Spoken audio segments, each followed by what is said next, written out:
Chat GPT का जो पहला फीचर है वो है टेम्पररी चैट। टेम्पररी चैट देखिए आपने कभी यूज़ नहीं किया होगा। अब देखिए कभी कभार हमें ज़रूरत पड़ती है कि हम कुछ सवाल इससे चैट जीपीटी से पूछें। जैसे कि अगर आपको किसी चीज़ की कैलकुलेशन करनी है तो आप डायरेक्ट चैट जीपीटी में जाके पूछते हो। टेम्पररी चैट का यूज़ करने से होता ये है कि जो भी आप सवाल पूछते हो वो कुछ ही देर में हट जाता है जब आप चैट जीपीटी को क्लोज़ कर दोगे। तो ये काफ़ी सही है, इसकी हिस्ट्री नहीं बनती। मेन चीज़ ये है क्योंकि मैं मानता हूँ कि चैट जीपीटी से आपको अपने काम से रिलेटेड ही सवाल पूछने चाहिए, क्योंकि इससे वो ट्रेन होगा। और इसे ट्रेन करना इसलिए भी ज़रूरी है क्योंकि जैसे कि मान लीजिए अगर आप एक यूट्यूबर हैं या फिर आप स्टूडेंट हैं, तो आप जिस तरह के सवाल उससे पूछेंगे तो अगली बार जो है वो उसी तरह से अच्छे जवाब देगा। मतलब कुछ चीज़ आपको उसे बताने की ज़रूरत ही नहीं पड़ेगी और वो आपको उसी फॉर्मेट में बताएगा। इसलिए मैं तो ये करता हूँ कि मैं चैट जीपीटी से वही सवाल पूछता हूँ जो कि मेरे काम से संबंधित हैं। मतलब कि उससे आलतू फालतू सवाल पूछ के आप उसे ऐसा ट्रेन कर दोगे कि वो कंफ्यूज रहेगा और आप जितना पूछेंगे उतना ही जवाब देगा। लेकिन अगर आप उसे ट्रेन करते हैं तो आपको ज़्यादा बताना नहीं पड़ेगा और वो आपको समझ लेगा और उसी हिसाब से जवाब देगा। इसलिए टेम्पररी चैट का फीचर यूज़ करना बहुत ही ज़रूरी है। अगर आप कुछ अपने काम से संबंधित सवाल नहीं पूछ रहे हैं, कुछ भी रैंडम सवाल है जैसे कि फ़ोन में ये कैसे करें, दवाइयों से रिलेटेड सवाल पूछ रहे हैं या किसी बीमारी से संबंधित सवाल पूछ रहे हैं, तो आपको टेम्पररी चैट वाले ऑप्शन में जाके इसको इनेबल करके वहाँ पूछना चाहिए। इससे आपकी हिस्ट्री भी नहीं बनती है और चैट जीपीटी ट्रेन भी नहीं होता है। अगला जो फीचर है वो इमेज जनरेशन का। मतलब आप चैट जीपीटी से इमेज भी जनरेट करा सकते हो। इसकी कुछ लिमिट है फ्री वर्जन में, जैसे कि फ्री वर्जन में आप 2 या 3 इमेज जनरेट करा सकते हो। तो वैसे देखिए चैट जीपीटी में नीचे के साइड में इमेज का एक ऑप्शन दिया होता है, उसको इनेबल कर लेंगे और आप जो भी टाइप करेंगे फिर इमेज जनरेट करता है। लेकिन इससे बेहतर सोल्यूशन है कि आपको साइड में एक जीपीटी वाला ऑप्शन मिल जाता है, उसमें जाके अलग अलग जीपीटी मिल जाते हैं जो कि स्पेसिफिक टास्क के लिए ही बने होते हैं। जैसे कि कुछ इमेज जनरेशन के लिए मिलते हैं, कुछ स्क्रिप्ट लिखने के लिए, कुछ यूट्यूब टाइटल लिखने के लिए बने होते हैं, कुछ डिस्क्रिप्शन टैग या कुछ स्पेसिफिक मान लो यूट्यूबर के लिए ही बने होते हैं, जिसमें कि आपको सिर्फ अपना टाइटल देना है और वो स्क्रिप्ट, थंबनेल आइडिया, टॉपिक कैसा होना चाहिए, टैग्स, हैशटैग वगैरह सब कुछ दे देगा। तो आप जीपीटीज़ का इस्तेमाल करें। और इसीलिए अगर आपको इमेज जनरेट कराना है तो आप जीपीटीज़ का इस्तेमाल कर सकते हैं, क्योंकि इसमें बार बार आपको ये नहीं लिखना पड़ेगा कि मुझे पिक्सार स्टाइल में इमेज चाहिए या फिर मुझे नॉर्मल इमेज चाहिए 2D में या एनिमे टाइप में चाहिए। तो क्योंकि वो इमेज के लिए बना है तो इसे एक बार आप लिखेंगे उसमें तो उसके बाद सही रहेगा। क्योंकि अगर आप नॉर्मल चैट जीपीटी से पूछोगे तो हर बार आपको स्टाइल और कैसा कैरेक्टर कैसा क्या होना चाहिए वो समझाना पड़ता है। इसलिए आप अगर इमेज जनरेट के लिए कर रहे हैं तो एक अलग से चैट रखें या फिर एक अलग जीपीटी का यूज़ करें। इसके बाद जो अगला फीचर है वो काफ़ी ज़्यादा ज़रूरी और बहुत ही इंपॉर्टेंट है, टाइम सेविंग फीचर है, वो है चैट जीपीटी वॉइस कन्वर्सेशन। अब जैसे कि ज़्यादातर लोग फ़ोन में चैट जीपीटी यूज़ करते हैं तो फ़ोन में आपको साइड में एक वॉइस का एक ऑप्शन मिलता है, ठीक है। तो यहाँ से आप क्या कर सकते हैं, चैट जीपीटी से डायरेक्ट जो भी सवाल पूछना चाहें वो पूछ सकते हैं। इससे फ़ायदा ये है कि चैट जीपीटी आपको ज़्यादा बड़ा जवाब नहीं देता है, डायरेक्ट उस सवाल का जवाब देता है और आप इससे फास्ट सवाल पूछ सकते हो क्योंकि आप इसमें चैट जीपीटी से बात कर रहे होते हो। बोल के बहुत ही जल्दी सवाल पूछा जा सकता है बजाय कि लिख के।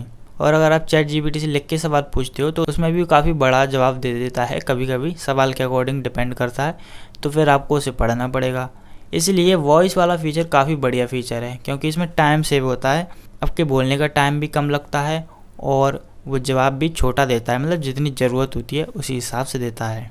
सो वॉइस कन्वर्सेशन वाला फीचर ज़रूर यूज़ करिए। ओके, अगला जो फीचर है वो है डीप रिसर्च। अब देखिए डीप रिसर्च कहाँ काम आता है, जब आप किसी भी चीज़ के बारे में बहुत ज़्यादा डीप में जानकारी चाहते हैं, मतलब डिटेल्ड जानकारी चाहते हैं, तब डीप रिसर्च का टूल जो है काम आता है। और जैसे कि भारत को आज़ादी कब मिली थी और इसमें किन किन लोगों ने मुख्य भूमिका निभाई थी, कुछ इस तरीके के सवाल हैं। आपको डिटेल में जानना है, जैसे आपको पढ़ाई से रिलेटेड सवाल होते हैं उन्हें तो डिटेल में जानना ज़रूरी होता है क्योंकि उससे काफ़ी सही समझ में आता है, अलग अलग एंगल से हमें जवाब समझ में आता है। जब हम डिटेल जवाब पढ़ते हैं तो काफ़ी अच्छी तरीके से हमें एक कहानी की तरह समझ में आता है। तो डीप रिसर्च का अगर आप एक स्टूडेंट तो इस तरह इस्तेमाल कर सकते हैं। अब जैसे कोई यूट्यूबर है तो उसे कोई टॉपिक पे जानकारी चाहिए। अब जैसे कि मान लीजिए वो इलन मस्क के ऊपर वीडियो बनाना चाहता है, ठीक है, तो इलन मस्क के बारे में अगर वो पूछेगा कि इलन मस्क का जीवन कैसा था, ठीक है, उन्होंने क्या क्या अचीवमेंट हासिल किए और वो कैसे इतना आगे बढ़ पाए, कितना सक्सेसफुल कैसे हो पाए, तो आप डीप रिसर्च जैसी टूल का इस जगह इस्तेमाल कर सकते हैं। यहाँ पर आपको इंटरनेट से बहुत ही सारी जानकारी मिल जाएगी। डिटेल में जानकारी चाहिए तो डीप रिसर्च का यूज़ कीजिए। अगला जो फीचर है वो आप इस्तेमाल नहीं कर रहे होंगे, शायद आपको अपने काम के हिसाब से ज़रूरत पड़े या ना पड़े। तो अगला जो फीचर है वो है वीडियो जनरेशन का। अब वीडियो जनरेशन के लिए आपको चैट जीपीटी के लेफ्ट साइड बार में सोरा करके एक ऑप्शन दिख रहा होगा, उसमें जाएंगे। अगर आपने पहले यूज़ नहीं किया तो वहाँ पर अपनी सेम जीमेल से ऑटोमेटिक वो लॉगिन हो जाएगा। अब सोरा क्या करता है, आपको वहाँ इमेज भी जनरेट कर पाएंगे और वहाँ पे आप वीडियो भी जनरेट कर पाते हैं। लेकिन अगर आपके पास प्रो वाला प्लान है तभी आप वीडियो जनरेट कर पाएंगे, फ्री वाले प्लान में आप वीडियो जनरेट नहीं कर सकते। अगर क्रिएटर हैं तो वहाँ से इंस्पिरेशन ले सकते हैं, वहाँ बहुत सारी वीडियोस और फोटोज़ जो कि लोगों ने जनरेट किए होते हैं वो वहाँ पर डले होते हैं।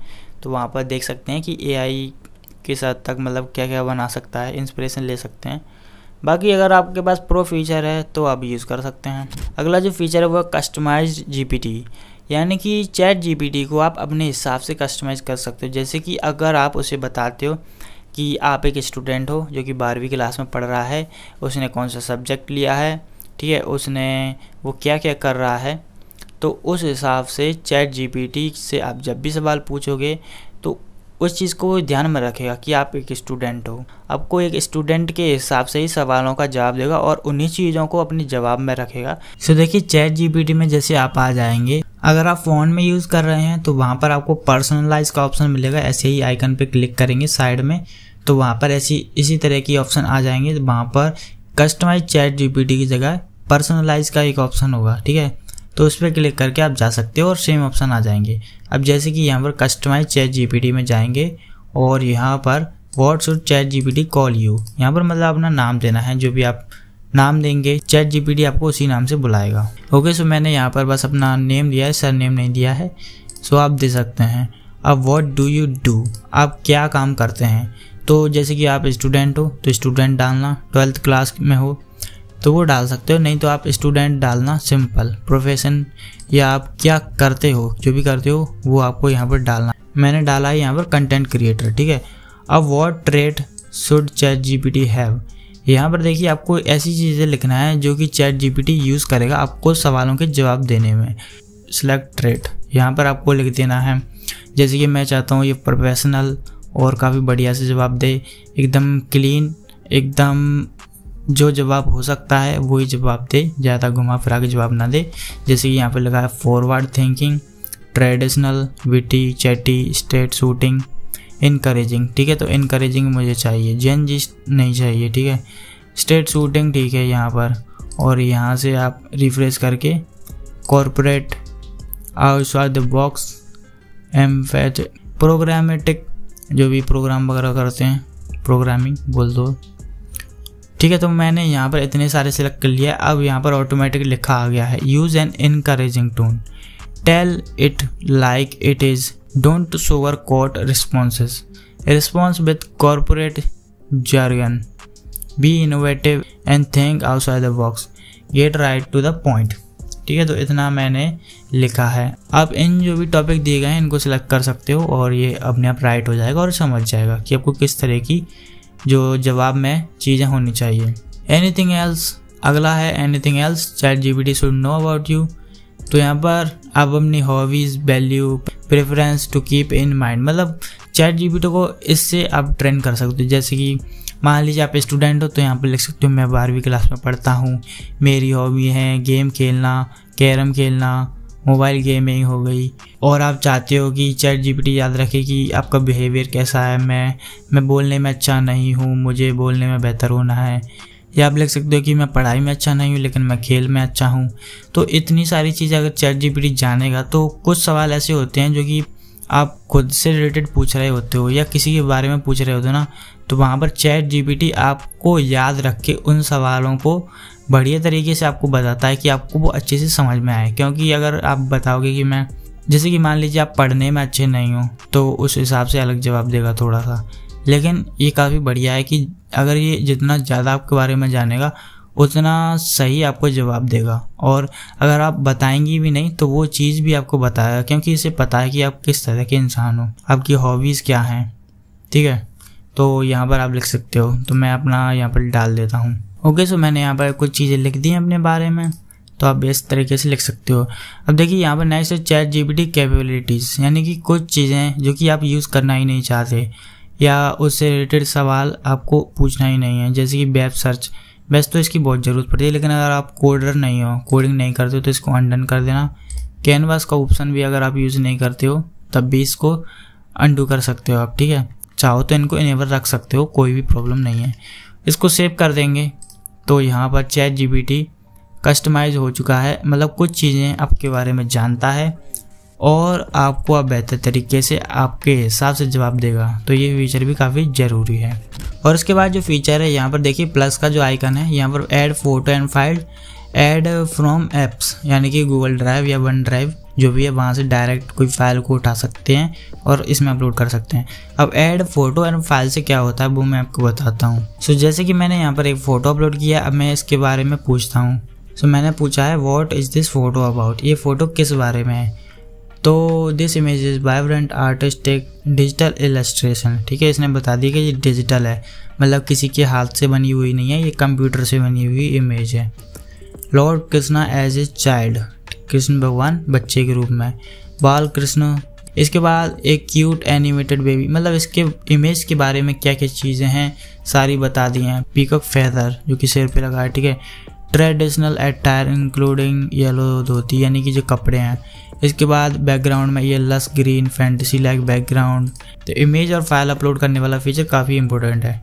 अब इसके बारे में आप पूछ सकते हो कि इस तरह का फ़ोटो जनरेट करना है तो उसके लिए मैं क्या करूं, तो प्रॉम्प्ट लिख के देगा। इस फोटो की जगह कोई फाइल है, जैसे कि केमिस्ट्री का कोई फाइल हो गई या मैथ का कोई सवाल हो गया या और भी सारी चीज़ें हो सकती हैं। मेन चीज़ जो भी आप फ़ोटो के बारे में पूछना चाहते हो, चाहे फिर वो दवाइयाँ हों या फिर आपका कोई सवाल हो मैथ का या फिर कुछ भी हो सकता है, चाहे प्लांट हो, कुछ भी प्लांट का फ़ोटो या किसी इंसान का फ़ोटो, या जैसे कि अगर आपके शरीर पर भी कुछ प्रॉब्लम है, जैसे कि किसी को शीत हो जाता है या फिर किसी को फोड़े फुंसी हो रहे होते हैं, तो उसका फ़ोटो खींच के आप इसमें डालोगे और आप पूछोगे कि ये क्यों हो रहा है, तो ये उसके बारे में भी काफ़ी अच्छे से एक्सप्लेन कर सकता है कि क्या प्रॉब्लम है और इसका इलाज क्या है। ठीक है, ये चीज़ें बता सकता है। तो इस तरीके से काफ़ी ज़रूरी चीज़ हो जाती है चैट जीपीटी का फाइल और फ़ोटो वाला फीचर। सो दोस्तों, ये थे कुछ फीचर चैट जीपीटी के बारे में। आगे शायद मैं कुछ और फीचर जो भी नए आएंगे उनके बारे में वीडियो बनाऊंगा, सो आप चैनल को सब्सक्राइब कर सकते हो। और सो इस वीडियो में इतना ही, मैं मिलता हूँ नेक्स्ट वीडियो में। Thanks for watching.